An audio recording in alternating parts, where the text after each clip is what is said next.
परमाराध्य जगज्जननी श्री श्री बड़मा रातुल श्रीचरणे प्रणाम। परम पूज्यपाद श्री श्री बरदा रातुल श्रीचरणे प्रणाम। परम पूज्यपाद श्री श्री आचार्यदेव रातुल श्रीचरणे प्रणाम। पूजनीय अबिन दादा रातुल श्रीचरणे प्रणाम। श्री श्री ठाकुर परिवारेर प्रति प्रत्येके रातुल श्रीचरणे प्रणाम। आज के एटी स्मरणीय दिने सत्संग केंद्र मुस्तफापुरे এই সাধারণ সভার মঞ্চে উপবিষ্ট এই অনুষ্ঠানের প্রধান অতিথি মহাশয় परम प्रेममय श्री श्री ठाकुरेर पूत पवित्र पांजाधारी कर्मीबृंद स्वरूप सहप्रति ऋत्विक कर्मीबृंद अध्यक्षबृंद जाजकबृंद सुधी सज्जन मंडली अनुरागीबृंद श्रद्धा दादारा श्रद्धा मायेरा छोट छोट भाई बोनेरा प्रत्येकेर उद्देश्ये शुभ इंग्रेजी नववर्षे जय गुरु निवेदन करलाम। आज के যে বিষয়বস্তু সেই বিষয়বস্তু অত্যন্ত গুরুত্বপূর্ণ। পরম প্রেমময় শ্রী শ্রী ঠাকুর অনুকূল চন্দ্র যখন লীলা করছিলেন তখনও কখনো সাহিত্যিক কখনো দার্শনিক কখনো বিশিষ্ট বৈজ্ঞানিকরা এসে দেশের কথা দশের কথা নিবেদন করেছিলেন। যেহেতু বিষয়বস্তুতে আছে জগতের সার্বিক কল্যাণ সাধনে, পরম প্রেমময় শ্রী শ্রী ঠাকুর বলছিলেন যে আমি প্রত্যেকটা মানুষের কথা ভাবি, প্রত্যেকটা মানুষের কথা চিন্তা করি, তার কারণ প্রত্যেকেই আমার একান্ত আমার একান্ত প্রিয়। তাই তো শ্রী শ্রী ঠাকুর বললেন তুমি তোমার নিজ পরিবারের দশের এবং দেশের বর্তমান ও ভবিষ্যতের জন্য দায়ী।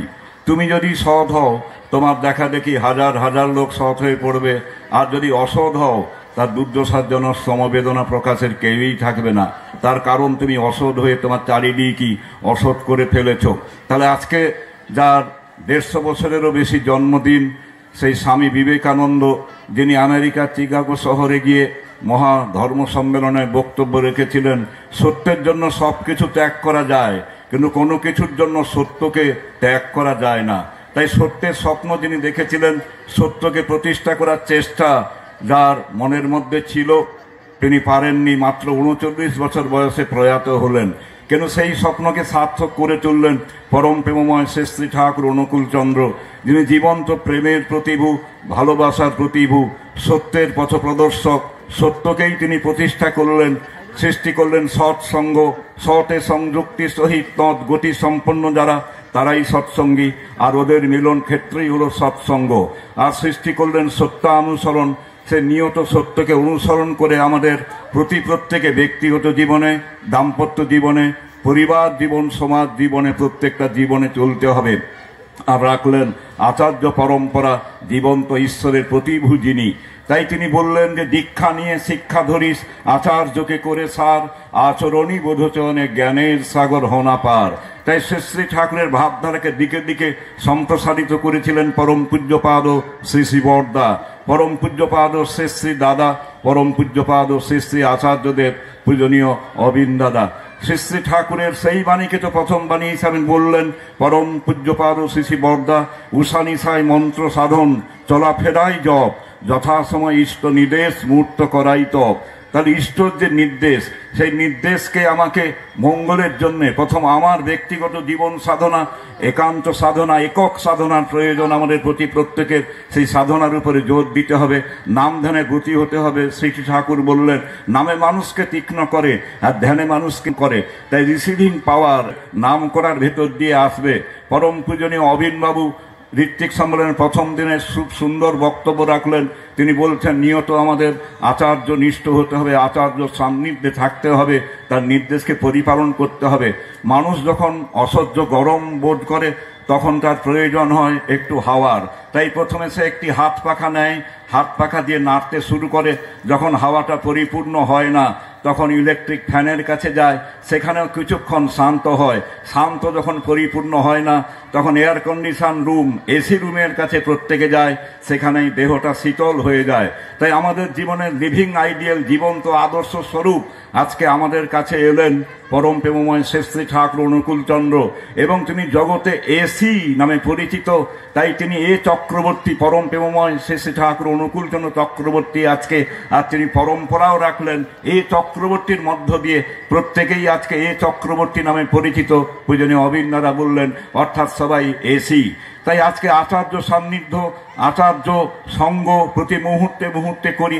আমি নিজেকে জানার জন্যে, নিজেকে সংশ্লেষণ পরিশুদ্ধ করার জন্যে নিয়ত সেই সাধন সিদ্ধ ব্যক্তিত্বের পথে এগিয়ে যেতে চেষ্টা করি। আর শ্রী ঠাকুর বললেন, এটাই ধর্মের প্রকৃত স্বরূপ।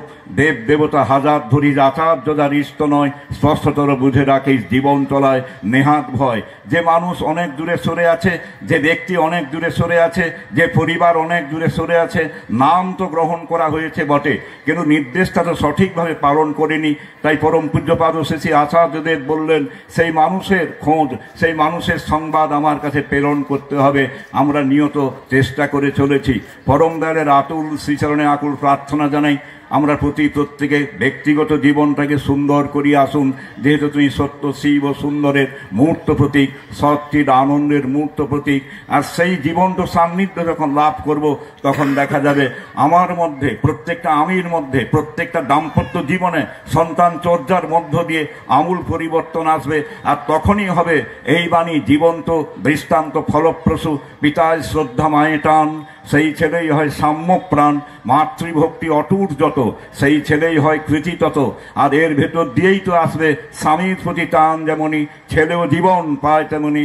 যার স্বামীতে যেমন ভাব, তার তেমনি সন্তান লাভ। আজকেই যাবেন সেই উৎসবে।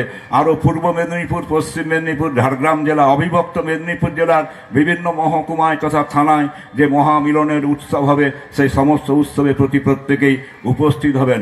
প্রার্থনা করি আমার আরাধ্য দেবতার আতুল শ্রীচরণে আজকে ব্যক্তিগত জীবন, দাম্পত্য জীবন, পরিবার জীবন, সমাজ জীবন, রাষ্ট্র জীবন, প্রত্যেকটা জীবনের মধ্যে শান্তি, স্বস্তি, কল্যাণ ও মঙ্গল নেমে আসুক। তাঁরই অমৃত অমীয় আশিস ধারায় পরিস্নাত হয়ে আমরা প্রত্যেকে ইষ্টানুগ জীবন বর্ধনে বৃদ্ধি প্রাপ্ত হয়ে চলার চেষ্টা করি। এই আমার আরাধ্য দেবতার আতুল শ্রীচরণে প্রার্থনা। জয় গুরু, বন্দে পুরুষোত্তমম।